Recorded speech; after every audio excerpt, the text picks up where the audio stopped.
শুকনো পাতার উপর দিয়ে হেঁটে চলার খচড় মচড় সাউন্ড, বিভিন্ন পাখির ডাক আর একটা সুন্দর আবহাওয়া।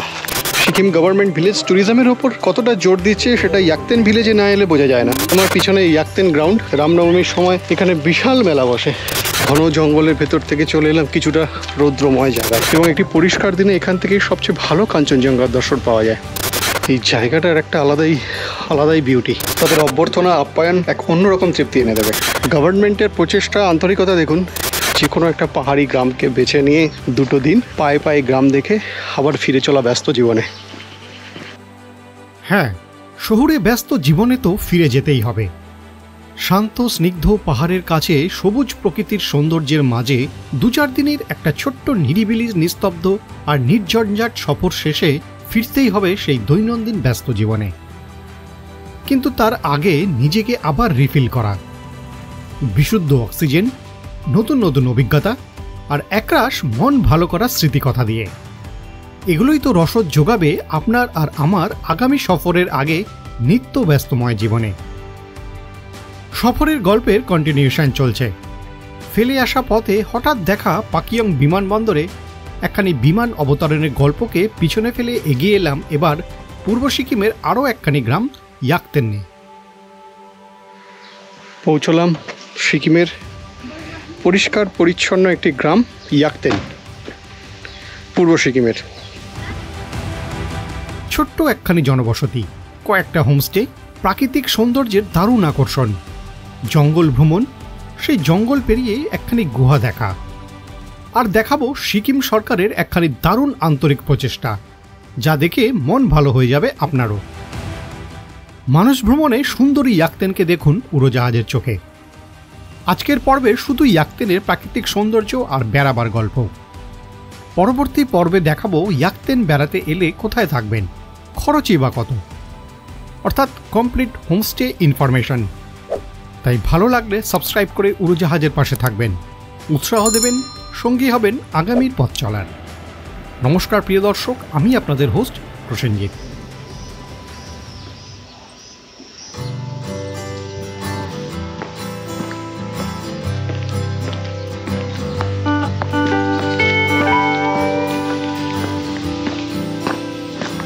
अभी ये कहाँ जा रहा है? ये एक दिन का जो सीनरी है ना, अच्छा, मेला भी लगता यहाँ पे।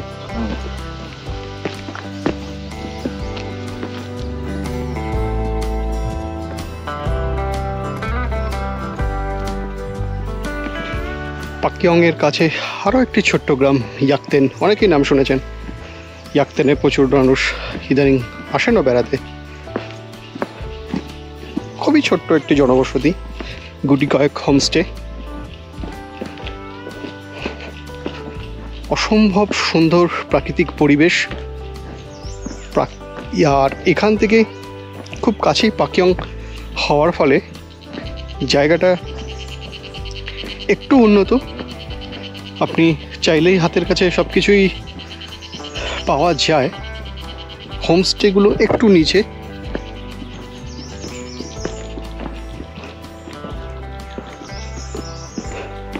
ইয়াকতেন একটা ভিউ পয়েন্টের মতো জায়গায় আমরা যাচ্ছি।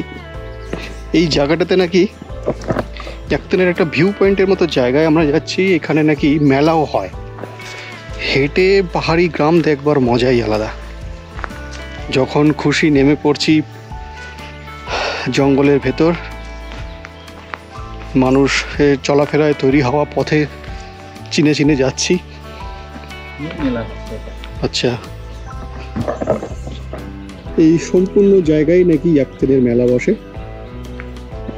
किस समय होता है ये मेला? मेला रामनवमी। अच्छा,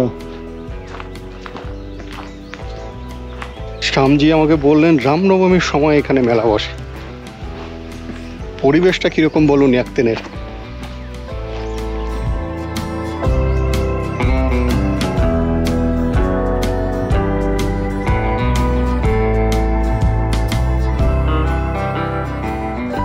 এই জায়গাটার একটা আলাদাই বিউটি। ये जगह पे आता है, बैठता है, शाम रहता है, उसके बाद फिर चले जाता है।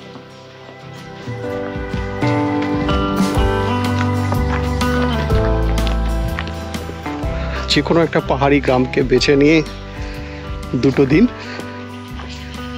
পায়ে পায়ে গ্রাম দেখে আবার ফিরে চলা ব্যস্ত জীবনে।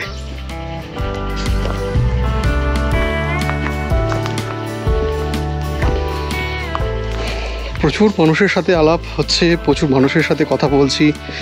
এইমাত্র যেখানে দেখালাম জঙ্গু থেকে এক ভদ্রলোক এসছেন, তার সাথে অসম্ভব ভালো দুটো ঘন্টা কাটালাম।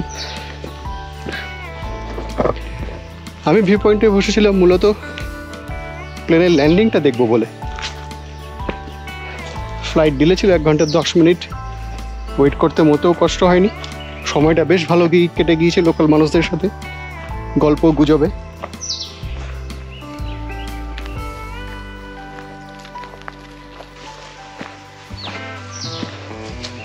स्टेज क्या वहाँ बनता है?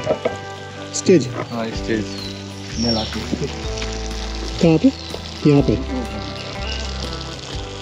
কত রকমের যে পাখির আওয়াজ,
ঘন জঙ্গল, তার মধ্যে দিয়ে পথ, আধো আলো সূর্য কখনো আসছে গাছের ফাঁক দিয়ে।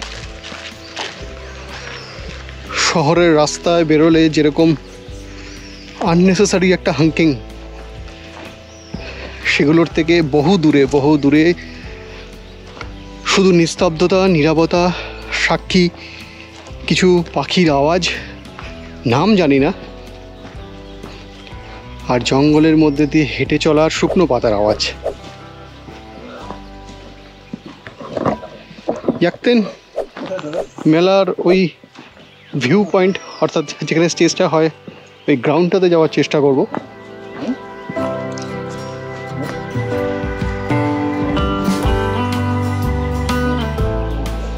ওই ঘন জঙ্গল ফেলে আসে আমার ইয়াকতেনের পয়েন্ট। ঘন জঙ্গলের ভেতর থেকে চলে এলাম কিছুটা রৌদ্রময় জায়গায়। सब इसी से चलते ये रास्ते से।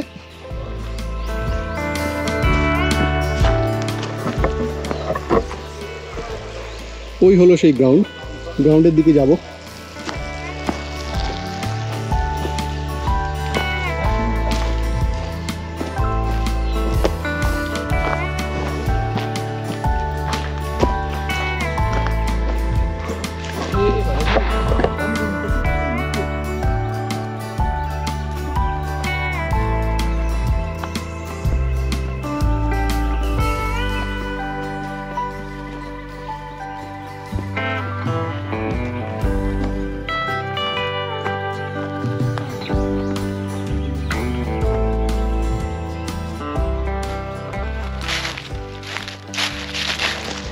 শুকনো পাতার উপর দিয়ে হেঁটে চলার খচড় মচড় সাউন্ড, বিভিন্ন পাখির ডাক, আর একটা সুন্দর আবহাওয়া।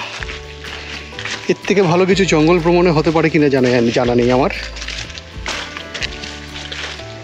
अभी तक लैंड ही नहीं किया, वो बात था ना चिल उसको ईगल को। अच्छा ये 2 फ्लाइट कब से घूम रहे हैं, लैंड ही नहीं हुआ।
पूरा मेला लगता है रामनवमी के टाइम। बहुत अच्छा।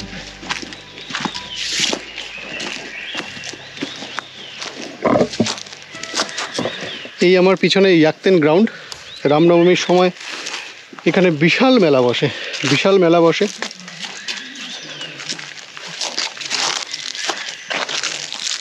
নেমে তো এলাম দারুণভাবে, ফেরার সময় হবে কষ্ট, তখন যে উঠতে হবে।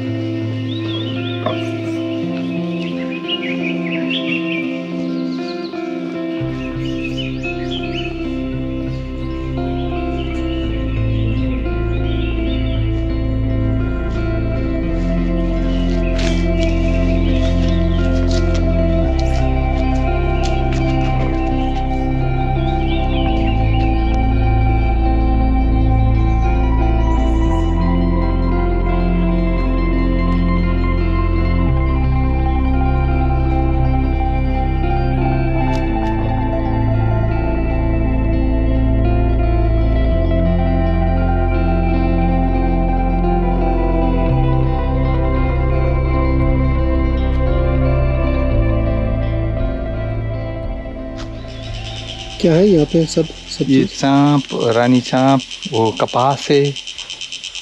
मतलब यहाँ का मतलब चल क्या रहा है यहाँ पे?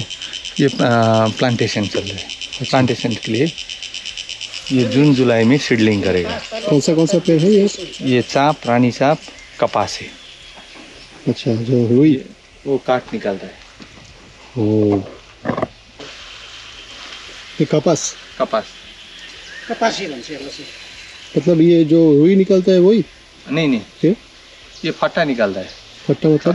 काट मतलब ये फिर ये जंगल में इसको लगाया जाएगा पूरा का पूरा? पूरा इतना जंगल फिर भी, और उसके बीच में और लगाया जाएगा। हाँ। हर सिक्किम में तो हर साल में 1.5-2 लाख लगाता है ना, एक डिस्ट्रिक्ट में। ये पेड़ ये सरकारी है ना सर? क्या नाम है आपका? आपका LB करूँगा यार। बढ़िया काम कर रहे हो सर। क्या बढ़िया। गवर्नमेंट ने एक डिस्ट्रिक्ट में 2 लाख 3 लाख वही लगाता है साल में। अब 3 जना तो काम हेर्नु सबै घुमेर। हाँ, और इसी तरह का नर्सरी मतलब हर जगह होगा शायद। है तो सिक्किम में बहुत है। वाह,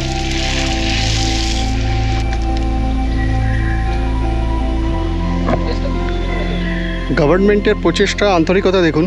এই যে নার্সারিগুলো দেখালাম, এইগুলো প্রত্যেক বছরই গভর্নমেন্ট, সিকিম গভর্নমেন্ট 2 থেকে 3 লাখ গাছ রোপণ করে থাকেন। এই মূলত এই গাছগুলো থেকে কাঠ পাওয়া যায়। কী ধরনের গাছ আছে ওদের ভাষায় যে গাছগুলো বললো আমি ঠিক বুঝে উঠতে পারলাম না। সেই গাছগুলোই প্রত্যেক বছর এগুলো বিভিন্ন ডিস্ট্রিক্টে জুন জুলাই মাসে এই গাছগুলো বিভিন্ন ডিস্ট্রিক্টে লাগানো হবে। অনবদ্য অভিজ্ঞতা ইয়াকতানে এসে। काम गर्दैन कि मान्छे काम गर्दैन नि। ये कौन सा पेड़ बताया यहाँ पे? ये पानी सास है, कपास है, कपासी, और सांप है, रानी सांप। काट निकालता है।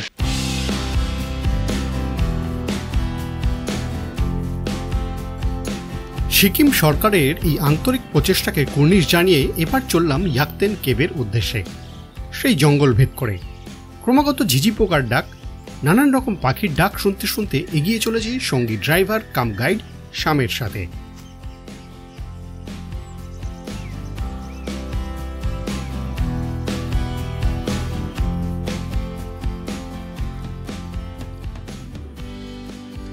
বিগত কয়েকটা এপিসোডে শ্যামকে আপনারা দেখেছেন, আগামী আরও কয়েকটি এপিসোডেও পাবেন ওকে আমার নির্ভরযোগ্য একজন সঙ্গী হিসেবে।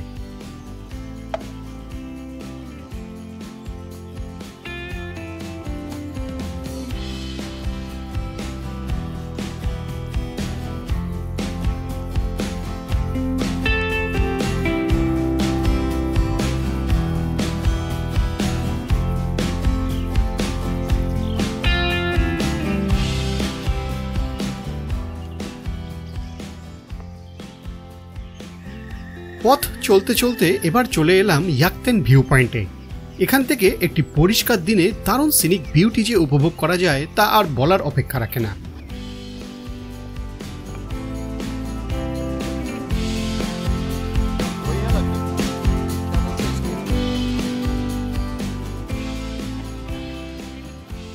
এই সেই ইয়াকতেন কেভ। শামু আমার সাথে এত দূর এই প্রথম জার্নি করল। আমার সাথে সাথে সেও প্রথমবার দেখছে এই ইয়াকতেন কেভ, তাই তারও উত্তেজনা কিছুটা কম ছিল না। একটি ন্যাচারাল কেভ, তবে খুবই ছোট। ভেতরে গিয়ে পুরোটাই চাক্ষুষ করলাম।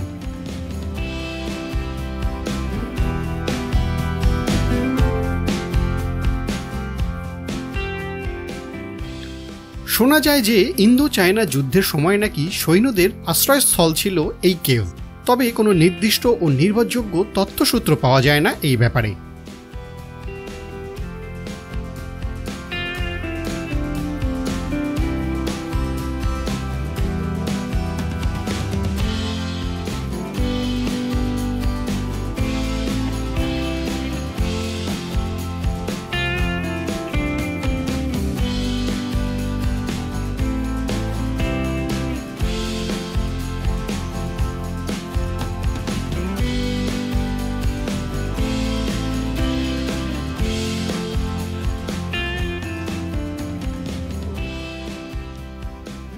আজকের ইয়াকতেন ভিলেজ ট্রেক এখানেই শেষ করলাম।